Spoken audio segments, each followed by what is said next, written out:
فخلف من بعدهم خلف أضاعوا الصلاة واتبعوا الشهوات فسوف يلقون غيا. Hier, on a expliqué c'était quoi le tawhid et on a expliqué c'était quoi le tawhid, c'est-à-dire l'ensemble de toutes les formes de shirk qui vient en opposition, en opposition au tawhid. Et on avait expliqué que le tawhid, c'est le fait d'unifier Allah, c'est-à-dire le fait de sanctifier Allah de toute forme de shirk et de toute forme de kufr.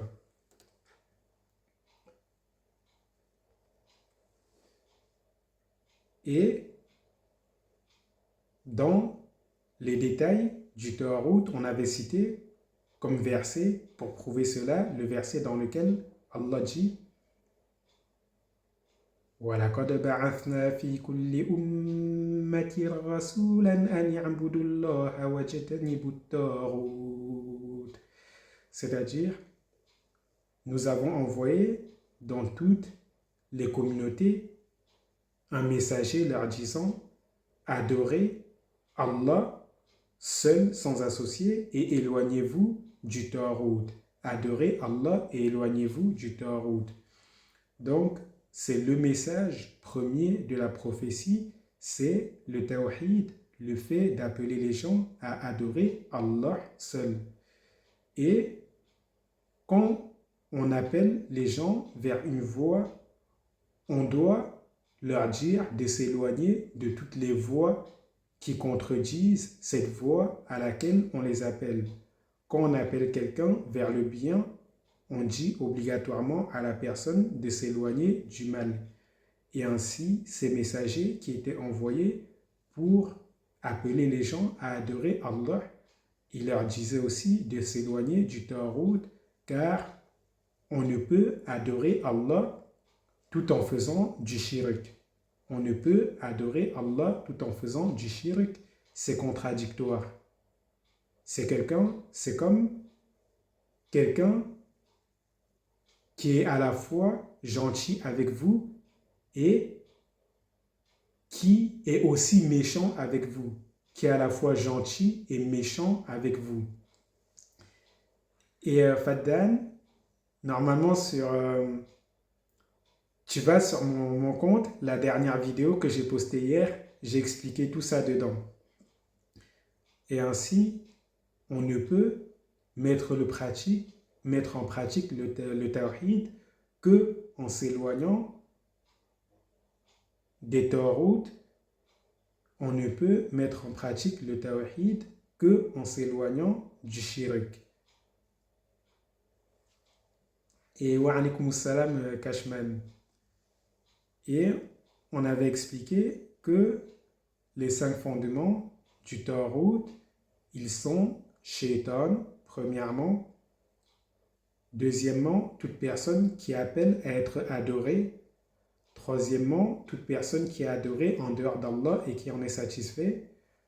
Quatrièmement, toute personne qui prétend connaître l'invisible, c'est-à-dire qui prétend connaître l'inconnaissable. Et cinquièmement, toute personne qui juge par autre que ce qu'Allah a révélé, c'est-à-dire la personne, elle détermine ce qui est bien et ce qui est mal par rapport à des mœurs qui sont en contradiction avec la loi divine.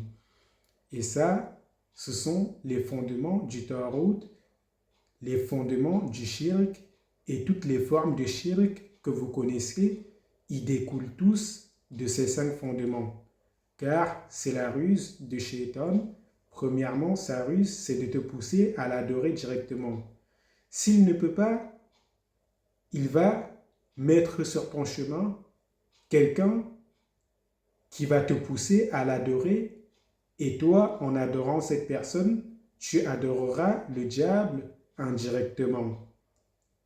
S'il ne peut pas, il va utiliser l'amour et l'affection que tu as dans le cœur pour certaines personnes pour te pousser à les adorer.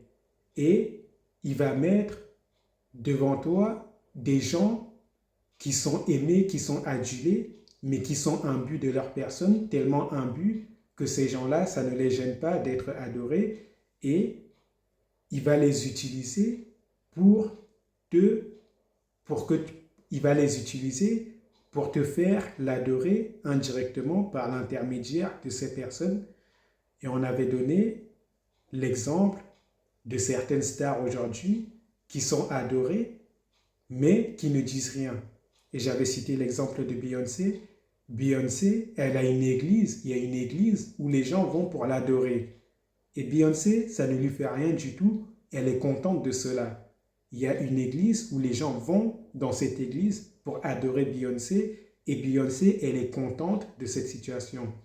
Et là, ça vous permet de comprendre le troisième fondement, qui est toute personne qui est adorée en dehors d'Allah et qui en est satisfait.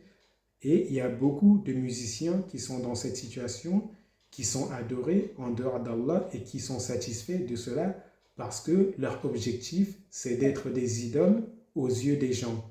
Leur objectif, c'est d'être vus comme des divinités aux yeux des gens, c'est d'être la personne la plus adulée sur terre. Et si le diable, il n'arrive toujours pas à te faire tomber, après ces trois fondements, il utilise le quatrième, c'est-à-dire il te pousse à te tourner vers les gens qui prétendent connaître l'inconnaissable et qui prétendent avoir une science sur l'invisible, c'est-à-dire qui prétendent connaître l'inconnaissable et l'invisible pour te pousser à t'en remettre sur eux pour attirer le bien ou bien pour repousser le mal. Et ces gens-là, ce sont les sorciers, ce sont les voyants, ce sont les devins, ce sont les capteurs, ainsi de suite.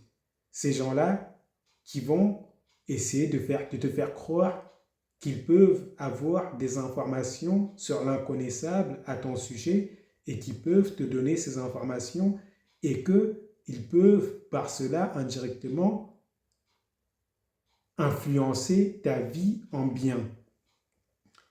Et ces gens-là, ils ont tous un point commun, c'est qu'ils travaillent avec des démons. Ces gens-là, ils ont tous un point commun, ils travaillent avec des djinns et ainsi, eux, ils sont sous le service de leurs djinns. Ils sont sous le service de leurs démons.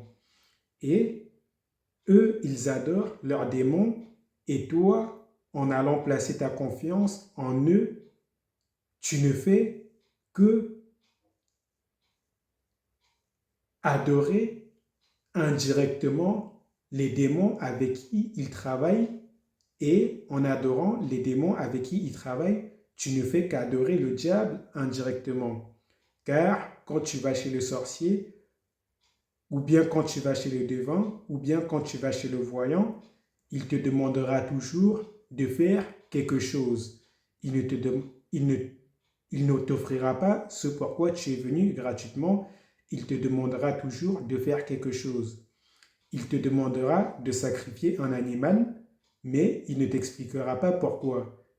Et il te dira, je vais consulter les divinités, je vais consulter les entités ou autres. Il va utiliser des termes pour nommer ces djinns, ces démons, sans te dire démon directement. En te disant qu'il va consulter les entités, ben en fait, il est en train de te dire qu'il va consulter un démon. Mais toi, tu ne comprends pas son langage, donc tu ne comprends pas cela. Et pareillement, quand il va demander de faire un sacrifice pour l'entité ou autre, il est en train de dire qu'il faut faire un sacrifice pour le démon avec qui il travaille. Et ça, en faisant ça, tu vas adorer ce démon indirectement et indirectement, tu vas adorer le diable. Et s'il ne te demande pas de faire des sacrifices, il va te demander, par exemple, d'aller mettre de l'eau sur une tombe, d'aller faire des actes qui sont tellement répandus dans le folklore que tu ne sais pas si c'est bon ou si c'est mauvais. Mais ces actes, c'est une forme de shirk, ce sont des adorations pour les démons avec qui ils travaillent. Et ces actes, il y en a certains parmi eux qui ont l'air anodins. Ils vont te demander de mettre quelque chose chez toi. Ils vont te demander de faire quelque chose d'extrêmement simple. Et toi, dans ton ignorance, tu vois ce qu'ils te demandent comme quelque chose de tellement simple et facile à faire que tu te dis que pour repousser le mal pour lequel tu es allé chez le sorcier, le devin, le voyant, ainsi de suite, tu te dis que pour repousser ce mal, ou bien le capteur, tu te dis que pour repousser ce mal, il faut faire la chose et que cela ne te coûte rien. Mais en faisant cela, tu ne fais que te soumettre au démon du sorcier chez qui tu es allé, et en te soumettant à lui, tu te soumets indirectement au diable. Et si le diable, il n'arrive toujours pas à te faire tomber avec ce quatrième fondement, il te fait renier ce sur quoi tu es. S'il n'arrive pas à te faire tomber dans le shirk, il va te faire tomber dans le kufr, qui est une forme de shirk. Et ce kufr, c'est de te pousser à renier ce sur quoi tu es, ta religion, ou bien à renier quelque chose de ta religion. Et ainsi, il va mettre devant toi des gens qui suivent leur passion, qui ne jugent pas selon la loi divine, mais qui jugent selon leurs mœurs, qui jugent selon leurs opinions, oui, et qui jugent avec leur ignorance et qui déterminent le bien et le mal selon leurs opinions, selon leurs mœurs et selon leur vision des choses. Et qui ces gens-là les mettent en opposition, leur loi, avec la loi divine. Et Shaitan, il va te faire voir ce que ces gens-là te disent comme une facilité, comme un bien, et toi, en les suivant, tu vas tomber dans le cinquième fondement du Tarout, à savoir suivre quelqu'un qui juge par autre que ce que Allah a révélé, et en suivant cette personne, tu auras rejeté indirectement ce qu'Allah a révélé. Et je vous donne un exemple tout simple de gens qui jugent par autre que ce qu'Allah a révélé. Normalement, les plus grands exemples, c'est par exemple ceux qui décrètent le bien et le mal selon leurs mœurs à eux, qui vont appeler les lois de la République. Et quand ils vont venir vers toi, ils vont te dire qu'est-ce que tu mets le plus haut, la loi divine ou la loi de la République. En faisant ça, ils sont en train de te dire indirectement de mécroire au livre d'Allah que tu as entre les mains et de suivre leur livre à eux. Et, par exemple, les choses que ces gens-là vont faire, quelque chose qu'Allah t'a ordonné de faire dans son livre, eux, ils vont dire dans leur loi que cette chose-là est mauvaise. Et toi, et ils vont te pousser à croire que cette chose-là est mauvaise et à délaisser cette chose. Et en les écoutant, tu auras jugé par autre que ce qu'Allah a révélé et tu seras tombé dans le shirk et dans le kufr. Et je vous donne quoi comme exemple? Par exemple, prenons l'exemple du voile qui est l'exemple le plus commun qu'on a à notre époque.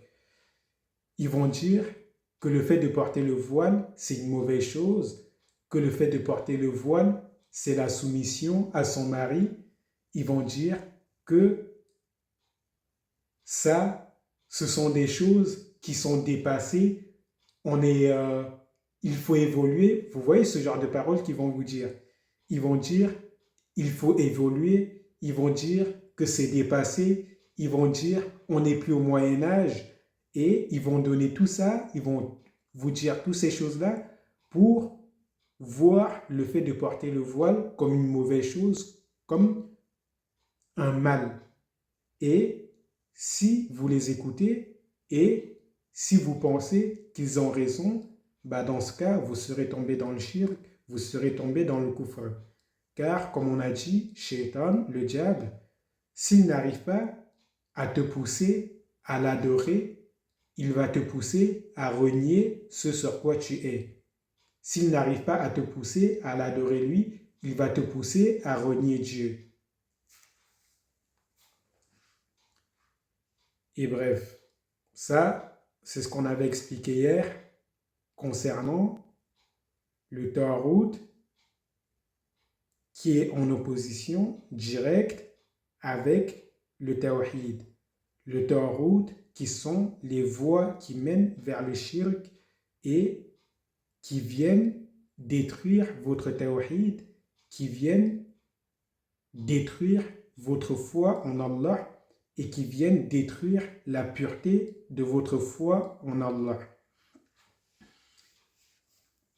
Et maintenant, après avoir parlé du Tawhid et de tout le mal qui en découle,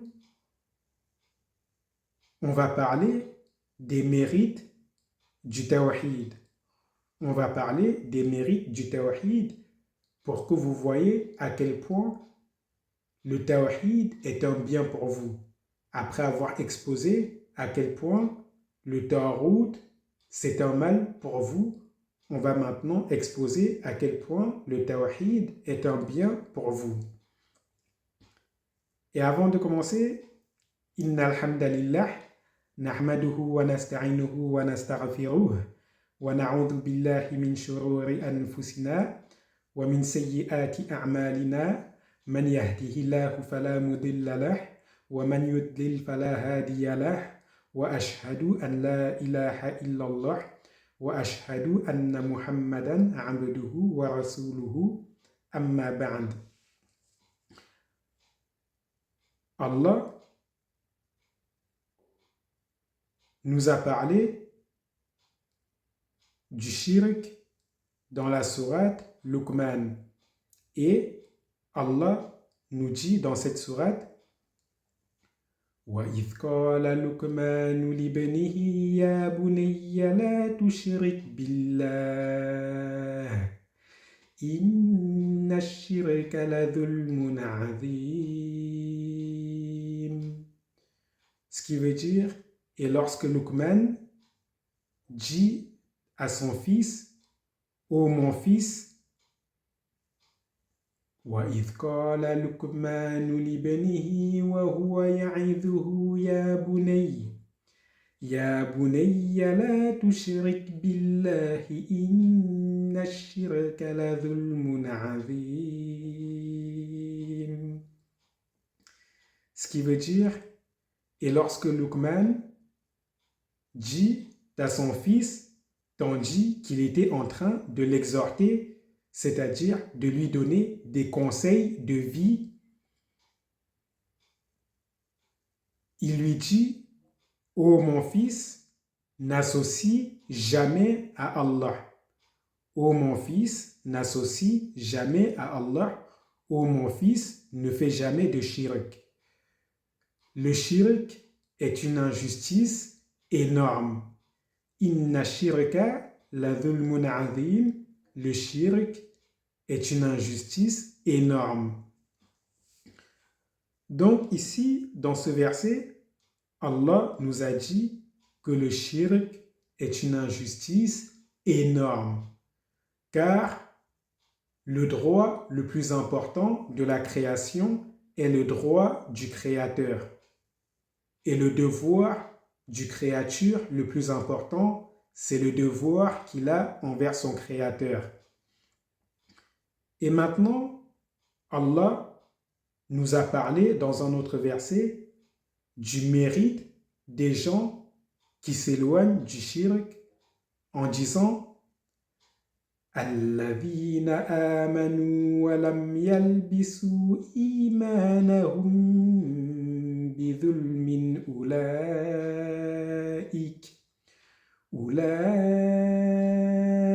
lahumul amnu wa hum muhtadun. Ce qui veut dire ceux qui ont cru et qui n'ont pas entaché, littéralement, qui n'ont pas habillé leur foi d'injustice, dans le sens qui n'ont pas entaché leur foi avec du shirk. Ceux-là, ils ont la sécurité absolue et ceux-là sont sur le droit chemin. Alladhina amanu, ceux qui ont cru, walam yalbisu imanahum bidhulmin, et qui n'ont pas entaché leur foi d'injustice, c'est-à-dire de shirk. Ulaika lahumul amnu, ceux-là sont ceux qui ont la sécurité absolue. Wa hum muhtadun, et ceux-là sont ceux qui sont les bien guidés, ceux qui sont sur le droit chemin. Wa alaykoum salam des aides. N'hésitez pas à répondre au salam de ceux qui passent le salam. Et ici, dans ce verset, Allah nous donne le mérite du tawhid. Allah nous donne le mérite du tawhid, le mérite du fait de ne pas faire de shirk. Et ce mérite est al-amn. Al-amn, ici, ce n'est pas une simple sécurité, c'est la sécurité absolue. Et on va expliquer cela prochainement, on va détailler cela point par point. Wa hum muhtadun, et ceux-là sont les bien guidés. C'est-à-dire, Allah les guide et ceux-là ne s'égarent pas. Ici, quand Allah dit Alladhina amanu wa lam yalbisu imanahum bidhulmin, ceux qui ont cru et qui n'ont pas entaché leur foi d'injustice et qui n'ont pas fait de shirk, c'est-à-dire, ils n'ont pas fait de shirk akbar ou bien de shirk asghar, ni du grand shirk, ni du petit shirk, et ils n'ont pas fait de shirk khafi, de shirk caché, ils n'ont pas fait de kufr, de la mécréance, ni du kufr akbar, ni du kufr asghar, ils n'ont pas commis de kufr majeur, ni de kufr mineur. Et bien sûr, on détaillera ça point par point quand on étudiera toutes les branches du shirk. Et ça veut dire que ces gens-là, première chose, ils ont cru en Allah en tant que seule et unique divinité. Et ils n'ont jamais établi une chose de la création, une créature de la création, comme une divinité aux côtés d'Allah. Ces gens-là, ils ont cru en l'unicité d'Allah, ils ont cru que Allah est la seule et unique divinité et qu'il n'y a pas de divinité à part lui et que tout ce que les hommes ont érigé comme des divinités, ce ne sont que des choses de la création qui ne méritent en aucun cas d'être des divinités, car ils sont créés. Donc, première chose. Deuxième chose, ces gens-là, ils ont cru en l'unicité d'Allah dans ses noms et attributs, c'est-à-dire que ils ont cru qu'Allah, il est l'être suprême qui a les noms et les attributs parfaits. En résumé, Allah est la divinité, l'être suprême qui n'a aucun défaut. Car le tawhid, al-asma'u wa sifat, le tawhid dans les noms et attributs, est là pour te faire comprendre que Allah n'a aucun défaut. Et que par conséquent, si Allah n'a aucun défaut, tu ne dois jamais penser du mal de lui. Ils ont cru en l'unicité d'Allah dans sa rububiyyah, c'est-à-dire ils ont cru en l'unicité de Dieu dans sa seigneurie. Ils ont cru que Allah est le seul créateur, qu'Allah est le seul roi de l'univers, celui qui possède tout et à qui tout appartient, et qu'Allah est le seul mudabbir de l'univers, le seul qui régit l'univers, et que rien n'arrive dans l'univers sans la permission d'Allah. Et par conséquent, dans leurs actes d'adoration, ils n'ont jamais associé à Allah, c'est-à-dire dans le tawhid ou ubudiyyah, ils n'ont jamais associé à Allah car ils ont cru en la perfection d'Allah, dans ses noms et ses attributs, dans sa seigneurie, et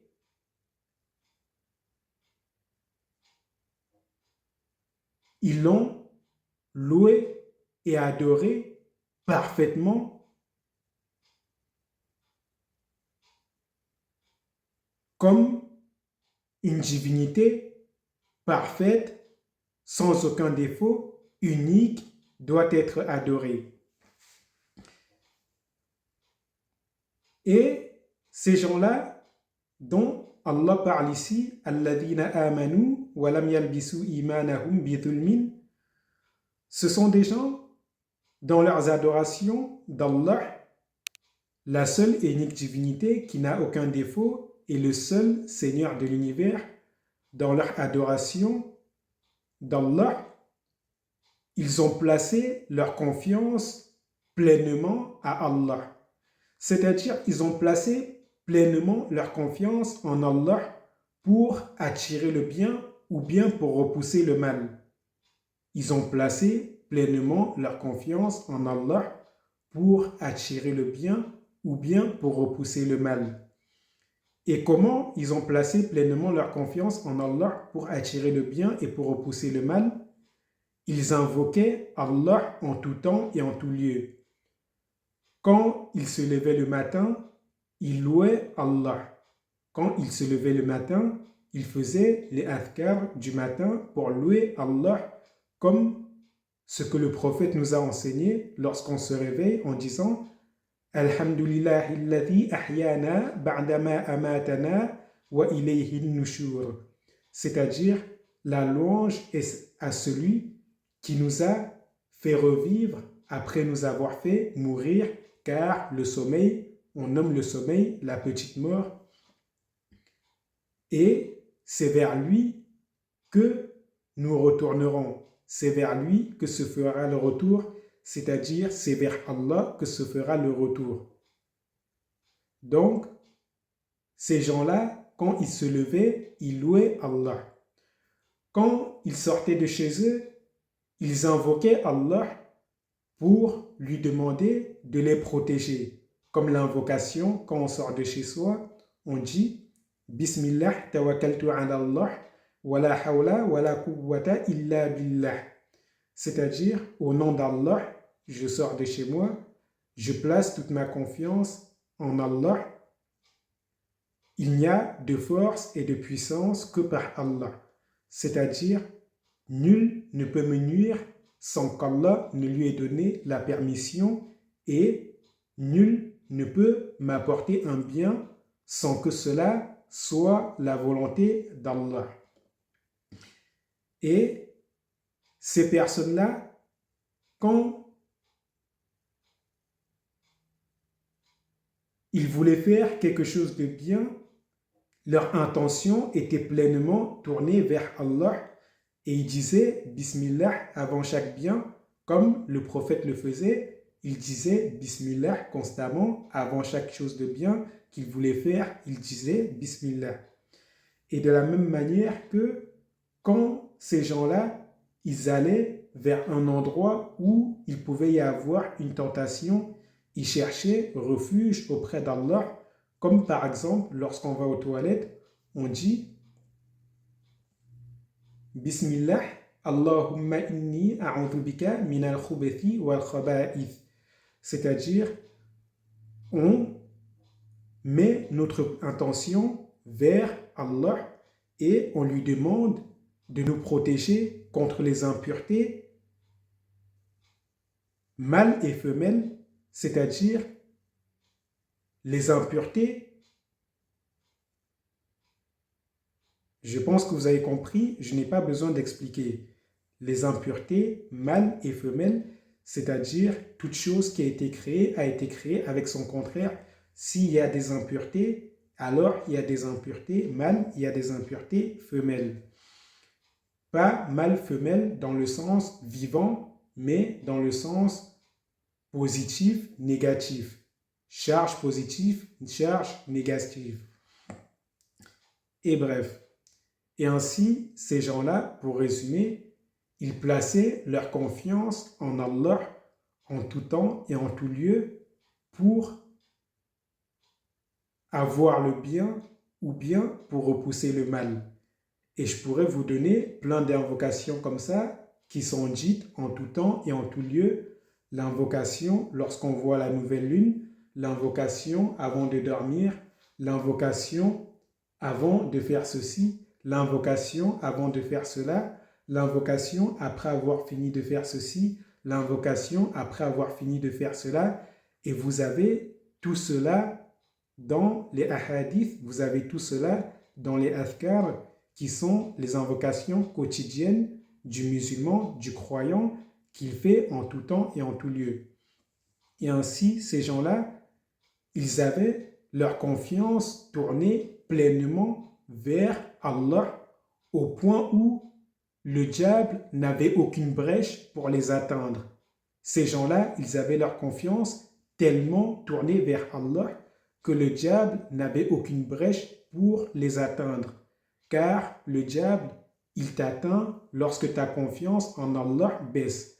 Quand tu sors de chez toi et que tu ne fais pas l'invocation avant de sortir de chez toi, que tu ne dis pas « Tawakkaltu ala Allah wa la hawla wa la quwwata illa billah », c'est-à-dire que tout ce qui t'arrive, que ce soit de bon ou de mauvais, cela ne peut t'arriver que par la permission d'Allah. Quand tu ne sors pas, quand tu sors chez toi et que tu ne fais pas cette invocation, ça veut dire que tu es préoccupé, ton esprit est préoccupé. Préoccupé par quoi? Préoccupé par les soucis de ce bas monde. Et le simple fait d'être préoccupé par un souci au point d'oublier d'invoquer Allah, c'est que tu as oublié que ton problème, c'est un problème qu'Allah peut résoudre très facilement et que ce problème, ce n'est rien. Et que ce problème, ce n'est rien, mais que c'est seulement une épreuve qu'Allah a mis sur ton chemin pour t'élever plus haut en degré.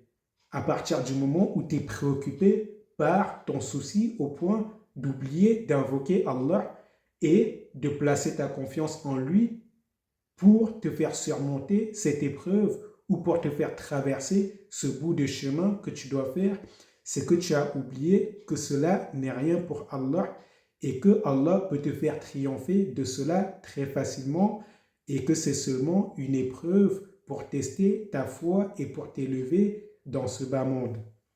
Et en oubliant cela, le diable, il se glisse dedans pour te dire, oui, pour régler ce problème, il faut faire ceci, pour régler ce problème, il faut faire cela, il faut que tu te tournes vers un tel, il faut que tu te tournes vers un tel. Le diable, il vient pour essayer de t'apporter 1000 solutions pour régler ton problème, mais son but en t'apportant ces 1000 solutions pour régler ton problème n'est pas de t'aider, mais de tourner ta confiance envers un être de la création pour que, une fois que ce problème sera réglé, tu oublies que c'est Allah qui a réglé ton problème et que c'est lui qui t'a fait sortir de cette épreuve car tu as oublié de l'invoquer. Vous voyez un peu comment ça fonctionne, à quel point le tawakkul c'est important, à quel point un croyant, quand il place sa confiance pleinement en Allah, Shaitan n'a aucune brèche pour atteindre ce croyant. Et c'est pour cela que dans nombre de versets, Allah a toujours dit وَعَلَى اللَّهِ فَلْيَتَوَكَّلِ الْمُؤْمِنُونَ, c'est-à-dire le croyant a pour obligation de placer sa confiance en Allah. Dans la traduction littéraire, ils vont vous dire que ça veut dire c'est en Allah que le croyant place sa confiance, mais en arabe littéraire, le lam ici est un lam d'ordre qui vient dire que c'est une obligation de placer sa confiance en Allah. وَعَلَى اللَّهِ فَلْيَتَوَكَّلِ الْمُؤْمِنُونَ. Le lam après le fa veut dire que c'est une obligation pour le croyant de placer sa confiance en Allah. Et dans plein d'autres versets, Allah incite toujours les croyants à placer leur confiance en lui pleinement. Et ces croyants-là, dont Allah nous a parlé dans ce verset, « Alladhina amanu wa lam yalbisu imanahum bidhulmin » c'est non seulement ils plaçaient leur confiance pleinement en Allah, mais ils étaient aussi soumis pleinement à Allah. C'est-à-dire, quand Allah leur ordonne de faire quelque chose, ces croyants-là, ils savent que cette chose, elle est bien et ils le font sans réfléchir. Ils disent « Sami'na wa ata'na » nous avons entendu et nous avons obéi. Comme Allah le dit dans Amana al-Rasoul, les 2 derniers versets de la sourate Al-Baqarah, Allah dit « Wa qalu sami'na wa ata'na » et ils dirent « Nous avons entendu et nous avons obéi ». C'est-à-dire que ces croyants-là, qui n'ont pas entaché leur foi d'injustice, c'est-à-dire de shirk, ce sont des gens, lorsque Allah leur donnait un ordre, ils faisaient sans réfléchir. Quand Allah leur ordonne de s'éloigner de quelque chose, ils s'éloignent de la chose. Ils savent que si Allah leur a ordonné de s'éloigner de la chose, ça veut dire que c'est un mal pour eux. Quand Allah leur ordonnait de faire quelque chose, ils faisaient la chose car ils savent que si Allah, l'omniscient, celui qui sait tout, leur a dit de faire cela, ça veut dire que c'est un bien pour eux. Et ces croyants-là, non seulement ils plaçaient toute leur confiance en Allah et ils obéissaient à Allah, mais en plus de cela, ils n'avaient aucune mauvaise pensée qui traversait leur cœur au sujet d'Allah. C'est-à-dire, même quand ils étaient soumis à des épreuves, ils patientaient en sachant que ces épreuves, ce ne sont que des épreuves qu'Allah a mis sur leur chemin pour tester leur foi et pour les élever en degrés dans ce monde.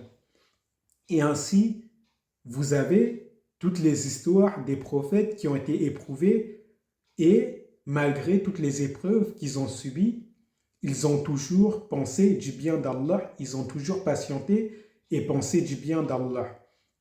De la même manière que les compagnons des prophètes qui ont été éprouvés dans la foi, ils n'ont jamais pensé du mal d'Allah, mais bien au contraire, ils ont toujours patienté et ils ont toujours pensé du bien d'Allah. Et vous avez l'histoire de Nuh alayhi salam qui a été éprouvé plus de 950 ans avec son peuple et pendant ces 950 années, il a patienté et il n'a pas perdu foi en Allah. Il n'a jamais pensé du mal d'Allah.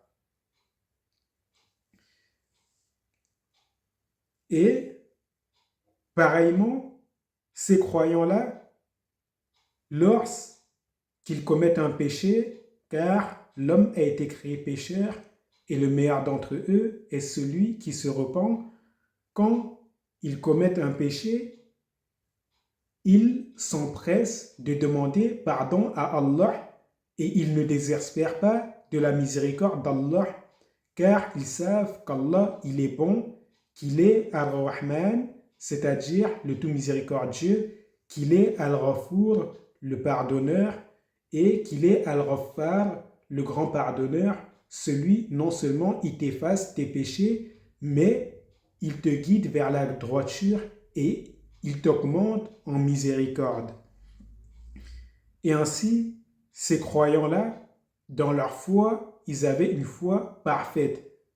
Ils avaient une foi parfaite, que ce soit dans la aqidah ou bien que ce soit dans la pratique. Ils avaient une foi parfaite. Et Allah leur a récompensé par une chose, al-amn, la sécurité absolue. Et cette sécurité, elle fait qu'ils ont toujours triomphé de leurs persécuteurs et qu'ils ont toujours triomphé de leurs ennemis. Et ici, pour vous donner des exemples de la sécurité qu'Allah a promis à ceux qui n'entachent pas leur foi de shirk, vous avez l'exemple de l'histoire de Nuh qui n'a pas entaché sa foi et Allah l'a secouru de son peuple et Allah a noyé toute la terre et n'a sauvé que lui et sa faction, lui et sa famille. Vous avez l'histoire d'Ibrahim qui a proclamé l'unicité d'Allah et qui a proclamé le tawhid. Et son peuple, ils ont voulu le brûler au feu. Et même quand ils l'ont jeté dans le feu, tellement la sécurité qu'Allah lui a accordée était parfaite, même le feu n'a pas voulu le brûler. Même le feu n'a pas brûlé Ibrahim. Vous avez l'exemple de Moussa et de Pharaon, malgré le fait que Pharaon, malgré la puissance qu'Allah avait donnée à Pharaon sur terre, Pharaon n'a pas pu faire du mal à Moussa et il n'a pas pu faire du mal à son peuple, mais au contraire, les ruses de Pharaon n'ont fait que le mener vers sa perte jusqu'à la noyade. Vous avez aussi l'exemple du prophète Muhammad qui a été persécuté par les Arabes de la Mecque, de Quraysh, qui l'accusaient d'être un menteur et de ne pas être le messager de Dieu et qui le persécutaient pendant qu'il les appelait à la ilaha illallah et qui ont attenté à sa vie pour essayer de lui ôter la vie. Mais malgré ça, ils n'ont pas pu et à la fin, c'est le prophète Muhammad qui a triomphé d'eux et leurs têtes ont fini dans des puits. Tout ça pour vous montrer à quel point la sécurité qu'Allah accorde aux croyants qui n'entachent pas sa foi de shirk est parfaite. Et je peux vous citer plein d'autres exemples de prophètes qui ont été secourus.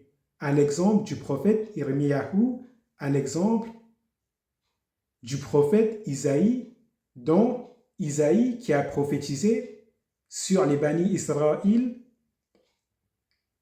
et à l'exemple de Eliyahu, qui est le prophète Idris, qui a prophétisé sur les Bani Israël, Idris, le roi des Bani Israël de son époque, il a voulu le persécuter car il lui disait que la voie qu'il avait prise était mauvaise.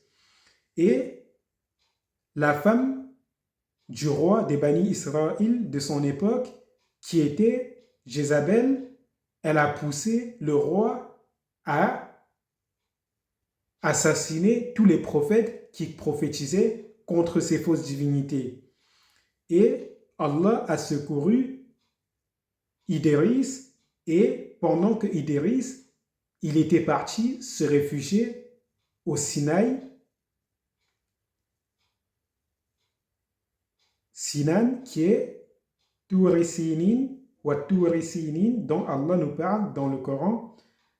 Le prophète Idris, il s'est réfugié là-bas, et pendant qu'il était réfugié là-bas, Allah lui donnait sa subsistance par des oiseaux. C'est-à-dire que pendant qu'il était tout seul dans un endroit où il n'y avait aucune subsistance, Allah envoyait des oiseaux avec sa subsistance pour lui donner. Regardez à quel point la sécurité qu'Allah accorde à ceux qui ne lui associent rien, la sécurité qu'Allah leur accorde. Comme Allah nous le dit, وَيَرْزُقَهُ مِنْ حَيْثُ لَا يَحْتَسِبُ, c'est-à-dire Allah, celui qui croit en Allah d'une foi pure et sincère, Allah lui donne sa subsistance de là où il ne le pense même pas.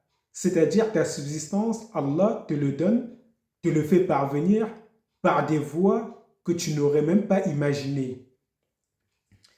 Et tout ça, c'est l'ensemble des choses qu'Allah appelle la sécurité dans ce verset, Ulaïka lahumul amnu, c'est-à-dire ceux-là sont ceux qui ont la sécurité, c'est-à-dire leurs ennemis ne peuvent rien contre eux, et ces gens-là, ils auront toujours leur subsistance, ils ne vont jamais s'inquiéter en se levant le matin, ils ne vont jamais avoir le souci de se dire qu'est-ce que je vais manger aujourd'hui, est-ce que je vais dormir le ventre vide.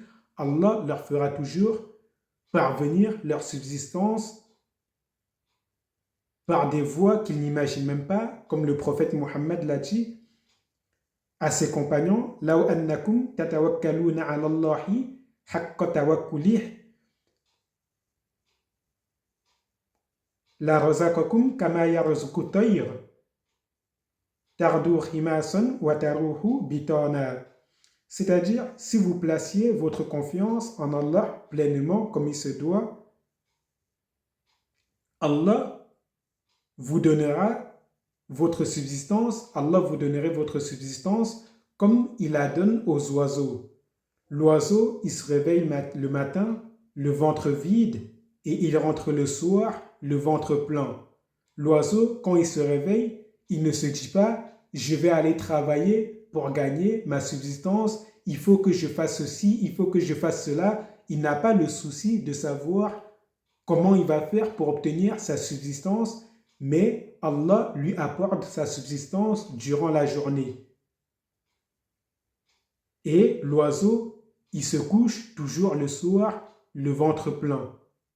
Et l'oiseau est le meilleur exemple d'une créature qui place sa confiance pleinement en Allah et qui adore Allah en tout temps et en tout lieu. Le matin, avant Fajr, les oiseaux se réveillent et ils chantent. Et ils chantent conformément au décret d'Allah, car chaque créature a sa façon d'adorer Allah. L'oiseau, ses adorations, ce sont ses chants. L'oiseau, en se réveillant le matin, avant Fajr, les oiseaux, ils se réveillent, ils chantent. Lorsque le soleil, l'heure de Duha apparaît, les oiseaux, ils se rassemblent en groupe et ils chantent. À midi, les oiseaux, ils se rassemblent, ils chantent. Avant le coucher du soleil, les oiseaux, ils se rassemblent, ils chantent. Puis, avant l'heure d'Aïcha, les oiseaux, ils chantent individuellement sans se rassembler. après l'heure de Isha, ils dorment. Et chaque jour, ils recommencent le même cycle et Allah leur accorde leur subsistance chaque jour par des voies que personne ne peut imaginer. Mais le souci des oiseaux, ce n'est pas de savoir ce qu'ils vont manger et comment ils vont faire pour obtenir leur subsistance. Leur souci, c'est toujours de faire ce pourquoi Allah les a créés et de toujours faire ce qu'Allah les a décrétés, à savoir chanter avant l'heure de Fajr, chanter après l'heure de Duha, chanter à l'heure de Duha, chanter à l'heure de Dhuhr, chanter à l'heure d'Al-Asr, chanter à l'heure de Maghrib, puis durant l'heure de Isha, dormir. Et vous voyez à quel point, ici, quand Allah vous parle de Amn, vous avez cet exemple-là des oiseaux pour bien comprendre cela. Donc, en résumé, pour ne pas trop m'étaler dessus, ici, Allah nous parle de la sécurité absolue. Que ce soit la sécurité dans notre foi, c'est-à-dire on n'a plus d'inquiétude, que ce soit la sécurité dans notre corps, c'est-à-dire on n'a pas peur, il n'y a personne qui ne va nous faire du mal dans notre corps, ou bien que ce soit la sécurité dans la subsistance, c'est-à-dire tout ce dont on a besoin, Allah va nous le donner en temps et en heure. Et c'est ça la sécurité dont Allah parle ici, encore une fois de plus, la sécurité absolue. La sécurité dans l'âme, la sécurité dans notre nafs, la sécurité dans notre chair et la sécurité dans nos besoins. Puis Allah termine en disant « Wahum muhtadoun » et ceux-là sont les bien guidés et ceux-là sont bien guidés. C'est-à-dire que ceux-là, Allah les met sur le droit chemin et Allah les raffermit sur le droit chemin. Allah guide leurs pas et Allah les préserve de tout mauvais chemin qui peut les mener vers leur perte.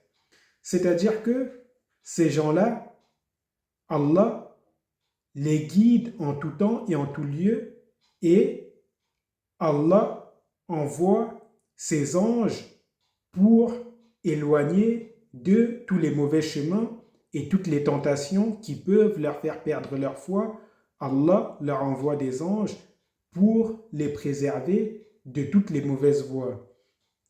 Comme Allah le dit encore une fois de plus, وَأَيَّدَهُمْ بِرُوحٍ مِّنْهُ, c'est-à-dire Allah les assiste par un esprit émanant de lui, c'est-à-dire que ces gens-là, Allah leur envoie des anges par vagues successives pour éloigner d'eux, pour les éloigner des mauvais chemins et pour les guider sur le droit chemin.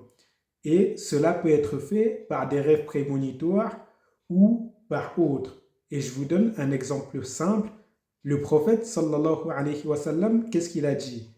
Il a dit à la fin des temps, les rêves des croyants seront de plus en plus véridiques et ceux qui auront les rêves les plus clairs seront ceux qui auront la foi la plus pure et la plus forte.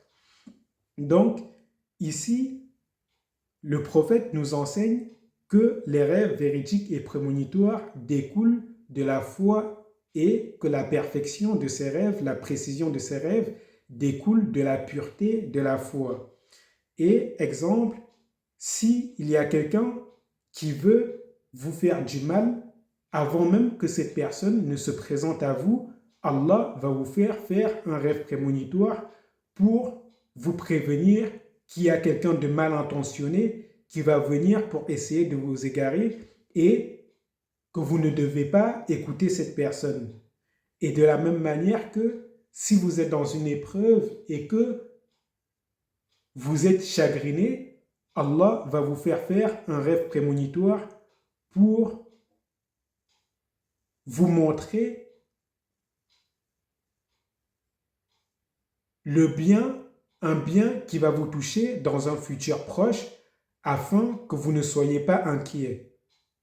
Vous voyez un peu. Donc ici, quand Allah dit « wa hum muhtadoun », c'est-à-dire non seulement ceux-là, ceux qui ne font pas de shirk, ceux qui ont la foi pure, non seulement ils sont sur le droit chemin, mais en plus, Allah les protège de tomber dans l'égarement par sa force,